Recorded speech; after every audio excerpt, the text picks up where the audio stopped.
सभी को नमस्कार। मैं सुनीता कुमारी, सहायक आचार्य हिंदी, राजकीय महिला महाविद्यालय झुंझुनू। आज हम आचार्य रामचंद्र शुक्ल का निबंध लोभ और प्रीति की विषय वस्तु के बारे में पढ़ेंगे। आचार्य रामचंद्र शुक्ल ने लोभ और प्रीति निबंध में मनुष्य की मनोवृत्तियों पर गहन विश्लेषण किया है। और शुक्ल का कहना है कि लोभ का प्रथम संवेदनात्मक अवयव है किसी वस्तु का बहुत अच्छा लगना। यानी लोभ का मतलब है कि कोई वस्तु हमें बहुत अच्छी लगती है, उससे बहुत सुख या आनंद का अनुभव होना। जो वस्तु हमें अच्छी लगती है उससे बहुत ज़्यादा सुख और आनंद का अनुभव होता है। दूसरी तरफ जब हमारा लोभ किसी एक ही व्यक्ति पर स्थिर हो जाएगा, हमारी वृत्ति एकनिष्ठ हो जाएगी, तब हम प्रेमी कहे जाने के अधिकारी होंगे। किसी व्यक्ति का लोभ उस व्यक्ति से केवल बाह्य संपर्क रखकर ही तुष्ट नहीं हो सकता, उसके हृदय का संपर्क भी चाहता है। लोभ में हम बाह्य संपर्क ही नहीं रख सकते, उसमें आंतरिक संपर्क भी वो चाहता है। अतः मनुष्य का मनुष्य के साथ जितना गूढ़, जटिल और व्यापक संबंध हो सकता है, उतना वस्तु के साथ नहीं। वस्तु लोभ के आश्रय और आलंबन इन दोनों पक्षों में भिन्न भिन्न कोटि की सत्ताएं रखती है, पर प्रेम एक ही कोटि की दो सत्ताओं का योग है। लेखक ने प्रेम के स्वरूप का उदाहरण देते हुए बताया है कि राम का सीता के प्रति इतना प्रबल प्रेम था कि सीता हरण होने पर वह चारपाई पर करवट्टे बदलने वाला नहीं है, समुद्र पार कर पृथ्वी का भार उतारने वाला है। लोभ और प्रीति को समझाते हुए लेखक ने कहा है कि किसी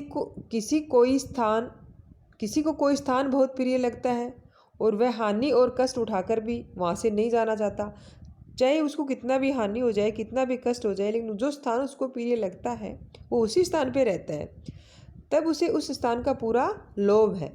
ये कहा जाता है कि इस प्रकार यदि किसी को अपने देश से प्रेम है तो उसे अपने देश के मनुष्य से, पशु से, पक्षी से, लता से, पेड़ से, पत्ते से, वन, पर्वत, नदी, निर्जल सभी से प्रेम होगा।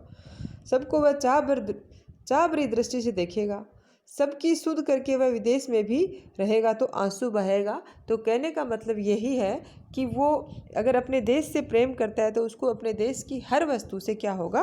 प्रेम होगा। अब लेखक जो है वो लोभ को परिभाषित करता है कि लोभ क्या है। किसी इच्छित वस्तु के अभाव में उसकी प्राप्ति या रक्षा की जो इच्छा जागृत होती है उसे हम क्या कहते हैं? लोभ कहते हैं। लोभ के सुखात्मक और दुखात्मक दो पक्ष होते हैं। किसी आनंददायक वस्तु को हम देना नहीं चाहते, जो वस्तु हमें आनंददायक लगती है उसको हम हमारे पास रखना चाहते, देना नहीं चाहते। उसके अभाव से या अभाव की कल्पना से ही दुखी होते हैं। लोभ सामान्य के प्रति होता है। फिर हम पढ़ रहे हैं कि प्रीति क्या है। प्रीति यानी प्रेम। लोभ जब किसी सामान्य वस्तु के प्रति न होकर विशिष्ट वस्तु या व्यक्ति के प्रति होता है तो हम उसे प्रेम कहते हैं। लोभ सामान्य वस्तु के प्रति होता है और प्रेम जो होता है वो विशिष्ट वस्तु के प्रति होता है। जब किसी विशेष वस्तु अथवा व्यक्ति पर मुग्ध होकर किसी अन्य सुंदर वस्तु के आने पर भी मन की ललक पहली वस्तु या व्यक्ति से नहीं हटती तो इसे हम क्या कहते हैं? प्रेम कहते हैं। मन की ललक जब किसी वस्तु के प्रति होती है तो उसे लोभ कहते हैं, और मन की ललक जब किसी व्यक्ति के प्रति होती है तो उसे प्रीति कहते हैं। यानी कि मन जो है किसी वस्तु के प्रति आकर्षित होता है तब हम उसे लोभ कहेंगे, और जब किसी व्यक्ति के प्रति आकर्षित होता है जब उसे हमें प्रीति कहेंगे। लोभ से सुख की प्राप्ति होती है, अतः लोभ क्या होता है? आनंददायक होता है। लोभ में संवेदनात्मक अवयव के साथ इच्छात्मक अवयव का भी योग होना जरूरी है। इच्छा लोभ या प्रीति का आवश्यक अंग है। इच्छा भी दो प्रकार की होती है, एक प्राप्ति की इच्छा और दूसरी होती है दूर न करने या नष्ट न होने देने की इच्छा। फिर प्राप्ति की इच्छा के भी दो भेद माने हैं। इतने संपर्क की इच्छा जितना और किसी से न हो, और इतने संपर्क की इच्छा जितना सब कोई, बहुत से लोग एक साथ रख सकते हो। अब आगे है कि दूर न करने इच्छा फिर दो प्रकार की बताई है। एक दूर न करने की इच्छा के भी दो प्रकार माने हैं। एक अपने अधिकार में रखने की इच्छा, दूसरे स्वनिरपेक्ष रक्षा या केवल बने रहने की इच्छा। प्रथम प्रकार की इच्छा कभी लोगों को विरोध का कारण भी बनती है क्योंकि उसमें दूसरों को लाभ नहीं होता, और दूसरे प्रकार की जो कोई इच्छा होती है उसमें कोई विरोध नहीं होता क्योंकि उसमें सम्मिलित रूप से कार्य करने का ढंग रहता है। एक मंदिर या धर्मशाला की मरम्मत होना ताकि वह बनी रहे, ऐसी इच्छा है जिसमें सबको आनंद मिलता है। मंदिर और धर्मशाला की अगर मरम्मत करवाई जाती है तो ये सबकी इच्छा होती है और इससे सबको क्या मिलता है? आनंद मिलता है। इसलिए इसमें कोई भी विरोध नहीं करता। ऐसा लोभ या सच्चा लोभ होता है। फिर लोभ के भी प्रयोग बताए हैं। लोभ का प्रयोग धन लोभ के अर्थ में किया जाता है। लोभ के दो मुख्य लक्षण बताए हैं, एक असंतोष और दूसरा अन्य मनोवृत्तियों का दमन। मनुष्य में धन का लोभ हो जाने से चाहे जितना धन उसके पास आ जाए वह संतुष्ट नहीं हो पाता। मनुष्य के पास जितना अधिक धन होगा उसको उतना ही धन की इच्छा होगी। उल्टा धन प्राप्ति में उसका लोभ बढ़ता ही जाता है। धन का लोभ जब मनुष्य में मानसिक व्याधि का रूप ले लेता है तो वह मनुष्य की सब उदात्त वृत्तियों का नाश कर देता है, यहाँ तक कि व्यक्ति को अपनी मनुष्यता से भी हाथ धो बैठता है। लोभ के आदि के कारण मन की अन्य वृत्तियाँ क्रोध, ईर्ष्या, करुणा, दया, प्रेम, लज्जा आदि सभी दब जाते हैं।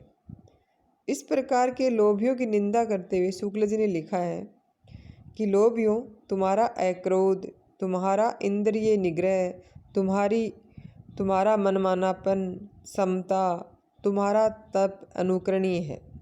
तुम्हारी निष्ठुरता, तुम्हारी निर्लजता, तुम्हारा अविवेक, तुम्हारा अन्याय है।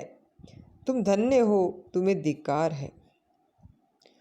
प्रेम के भी दो पक्ष माने हैं, एक एकांतिक और दूसरा लोकवत। एकांतिक पक्ष में प्रेमी इस कार्य क्षेत्र से दूर अपना नया संसार बसाना चाहता है। इस प्रकार ये दो प्राणियों का छोटा सा संसार होता है।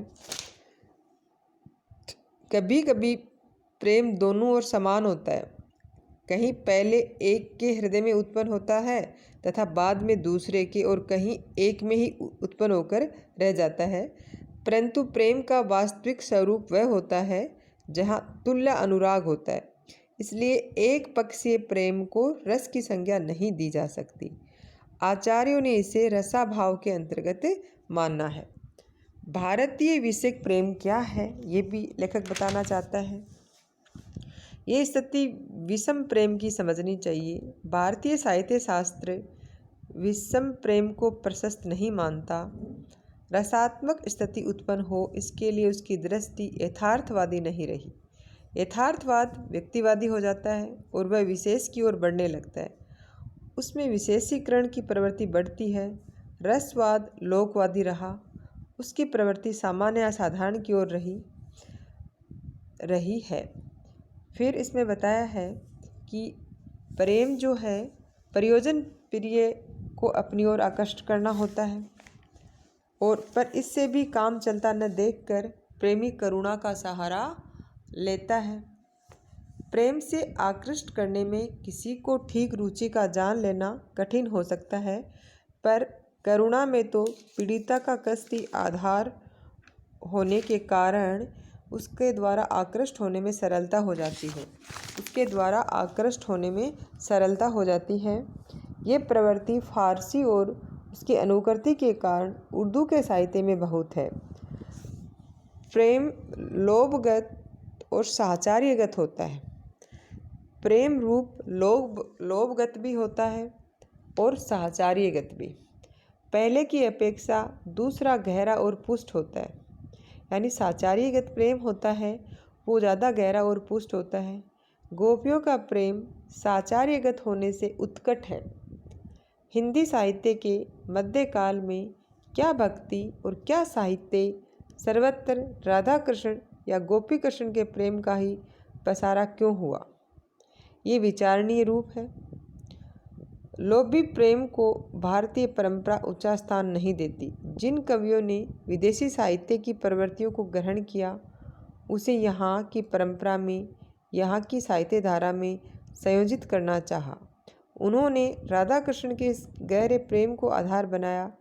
इसी में सारी प्रवृत्ति समा गई। प्रेम को पथ कथा हरिनाम की लेकर ही स्वस्थ हो सका।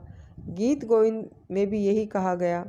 यदि साहित्य का रस लेना है और भगवत भक्ति का भी साथ आनंद लूटना है तो इसे पढ़ो। विद्यापति ने कुछ प्रकट नहीं किया, पर उनका भी संकेत यही रहा कि साहित्य का आलम्बन कोई उच्च धरातलीय होना चाहिए, दिव्य होना चाहिए। अंत में चैतन्य संप्रदाय के गोस्वामियों ने भी व्यवस्था यही दे डाली कि यदि दर्पण आकाश में हो तो उसे बड़ा प्रतिबिंब ऊपर दिखाई देगा। हिंदी में केशवदास जी ने सूझबूझ सहित कह दिया कि श्रृंगार के आलंबन तो राधा कृष्ण ही हो सकते हैं। उन्होंने 3 आलंबन माने हैं: दिव्य, दिव्यादिव्य और अदिव्य। फिर तुलसीदास भक्त कवि कह लीजिए, केशवदास बिहारी दास को कवि भक्त हैं। एक में विशेषता भक्त या भक्त की है, दूसरे में विशेषता कवि या कविता की है। जो दास सभी हैं। यहाँ इतने ही संकेत करने के लिए फारसी की लौकिक कविता को हिंदी साहित्य ने भारतीय साहित्य में ग्रहण तो किया, पर लौकिक धरातल पर नहीं, अलौकिक धरातल पर ही किया। अब हम कह सकते हैं कि लोभ और प्रेम की ये विलक्षणता है। इसमें हर्ष का ही भी पुलक भी रहता है, दृढ़ निश्वास भी। इसमें मनुष्य अपने भावों की अभिव्यंजना रोक कर भी करता है और प्रसन्न होकर भी। इसके अंतर्गत आनंदात्मक और दुखात्मक दोनों प्रकार के समस्त भाव आ जाते हैं। आचार्य शुक्ल के मतानुसार कोई और भाव ऐसा नहीं है जो आलंबन के रहने पर तो एक प्रकार की मनोवृत्तियों और चेष्टाएं उत्पन्न कर सके और न रहने पर दूसरे प्रकार की। इसी कारण लोभ या प्रेम का मनुष्य की मनोवृत्तियों में इतना विस्तार या शासन देखकर साहित्यकारों ने श्रृंगार को रसराज की संज्ञा प्रदान की है। इस प्रकार हम आचार्य रामचंद्र शुक्ल के लोभ और प्रीति निबंध की विषय वस्तु का अध्ययन कर लिया है।